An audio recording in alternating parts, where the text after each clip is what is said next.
Hi everyone, my name's Anise and this is Joel, and we're from a little organisation called Future Feeders, and we're pretty thrilled to be here, especially since we're actually based in northern New South Wales. So we've actually, the hippies that snuck across the border here today. So don't blame us. So, and as much as it's, you know what's that? Yeah, it took us a while. So, yeah, as much as it's nice to be here to present, it's even better to have the chance to hear so much about all the amazing stuff going on with everyone, especially the farmers in the front row. So in the short time that we have here today, we'd like to give you an idea of why we exist in the first place, what we're all about, and what we're going to do.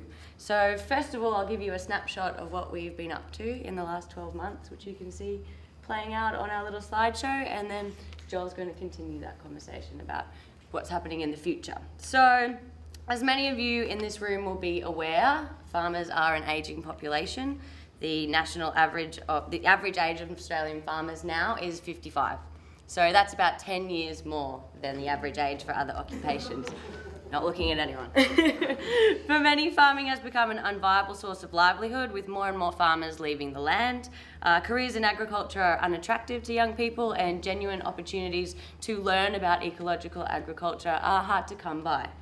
And young people who are interested in becoming farmers, like Joel and myself, and Dane, who's not here today, face a huge number of barriers, not just access to land, capital, expensive machinery. So the idea of Future Feeders came together against that backdrop, and our primary aim is to encourage and support young people into long-term careers in agriculture that is sustainable.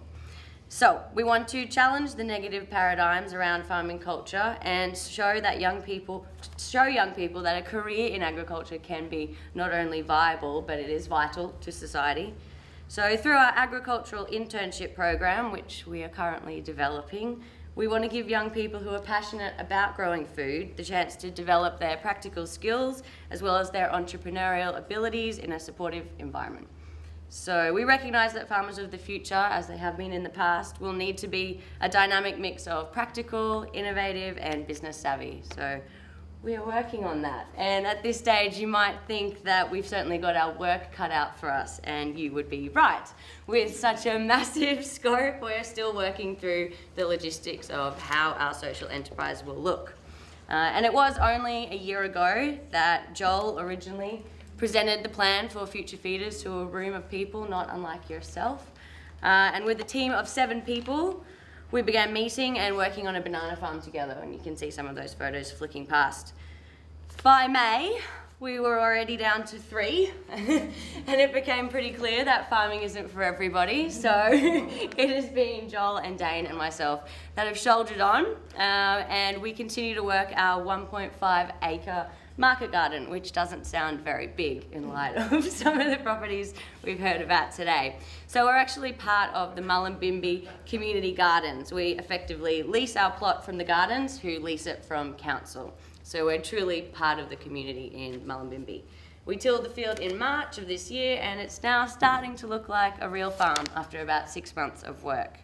So our first shared project, the banana farm, is now being managed by one of our crew members, which is Dane, who's effectively created for himself a paid position of a few days' work every week.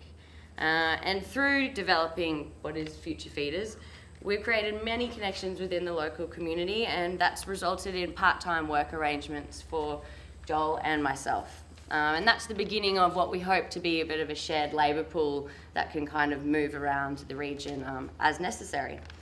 In June, we ran a very successful crowdfunding campaign, and we managed to secure $6,000, which was pretty big for us considering we started out with 0.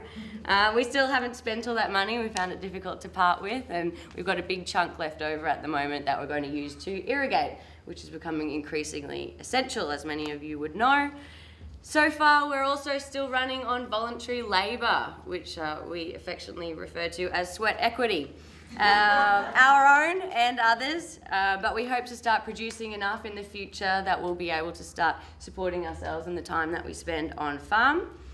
Something else that's very exciting is Joel and I got the chance just a month ago to go to Indonesia and take part in a workshop that was talking about the challenges of supermarket expansion in Asia. This is really an eye-opening experience for us. Pretty massive.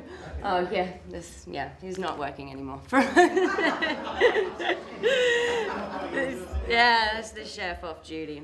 Now, that was really amazing for us though, and it's interesting to relate those experiences with supermarkets with what's already happened and already passed here in Australia with the way supermarkets control a lot of our access to food.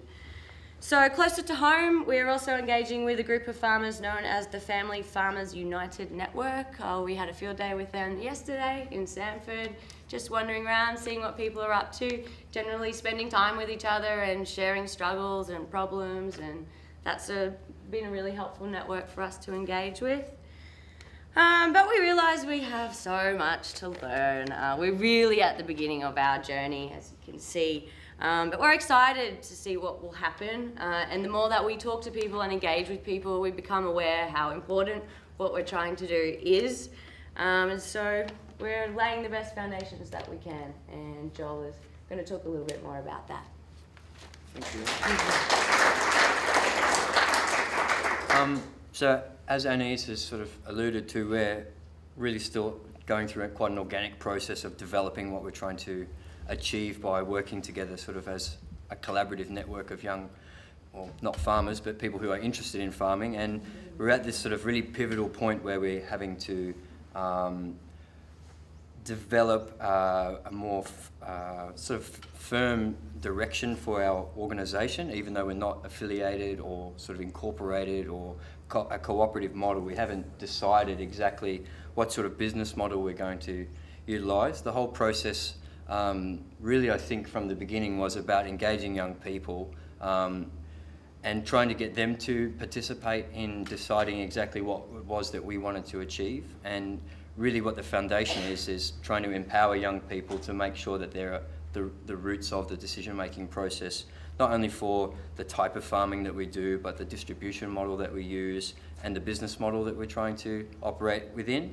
And I think why that's important is that we really become not only the people who are directing what we want to do, but we are benefiting from that process as well.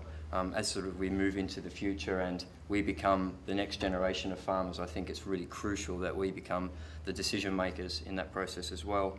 So the model itself is evolving. We've sort of tapped into this sort of CSA ideologies, the cooperative systems, and then there's sort of the social entrepreneurship elements as well. And we're trying to just sort of take from that all of the good elements and hopefully leave behind the parts that don't necessarily work so well, which is why it's really important that we're involved in, you know, sort of discussions with people in these sort of forums so that we can start to get a bit of feedback from what's working for people and what's not. And, you know, as we sort of went to this field trip yesterday and talking to farmers who have been doing it for such a long time, was sort of what isn't and isn't working and what can we learn from them. So we're trying not to do it alone, although often it feels like as a young generation of farmers who haven't grown up on farms, we don't have this sort of continuation. So we're sort of starting from scratch and building something, as we say, from the ground up. So that's sort of given us some hindrances, I think, to really sort of forging ahead with exactly what we want to achieve. Although we have a really strong vision, it's sort of a little bit difficult in time to put exactly that into place. I hope that makes sense. So we've looked at how to generate a labour force. We really want to provide employment. That's really crucial to us.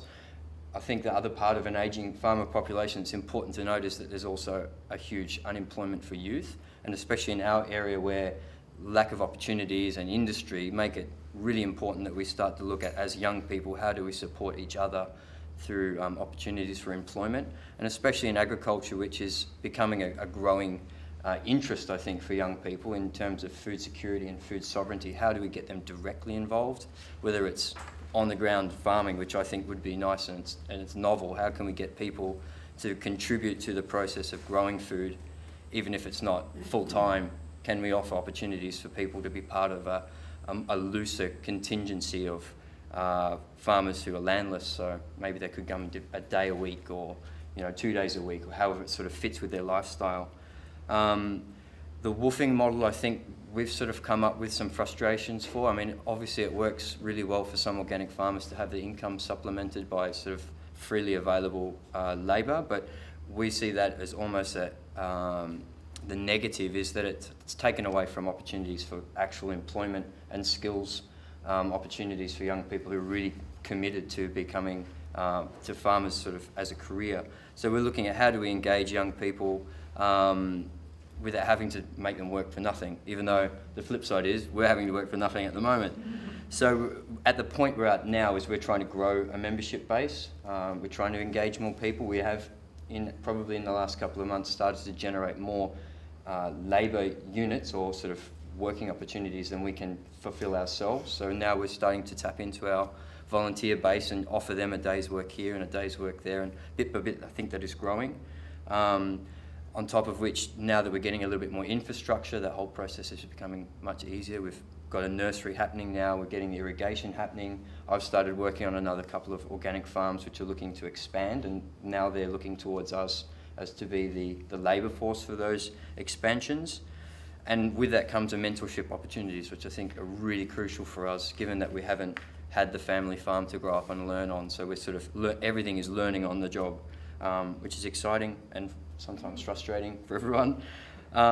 Certification is something that we're looking into, and I know there's sort of the balance of certified organics against a non-certified organic approach. We're looking at sort of a more of a peer-reviewed process, which there's some options which are being explored in Australia as well as in the United States, so tapping into that for information. And ultimately, what we're trying to do now is sort of look at how do we firmly put down in place an organisation that supports a whole range of activities, which is farming and growing food exactly for the community that we live in. How do we tap into producing food for growing populations in urban centres, which for us are just down the road? Gold Coast and Brisbane are more or less just an hour outside of our region. How do we become advocates for the food movement, for food sovereignty and for food security? And how do we become really active members in our community, and ensuring that we're not sort of just another, I hate to say the word, sort of leech or sucking energy from the community to support us in something without giving back. So the whole thing is becoming a really reciprocal relationship with all of the groups of people that we're involved in. So hopefully, you know, more people will come to that discussion, and hopefully it will generate some ideas from you, and we'd love to hear from anybody or everybody who has something to add to that process, because really it's important for us to hear as many opinions as we can. So thank you for listening. Cheers.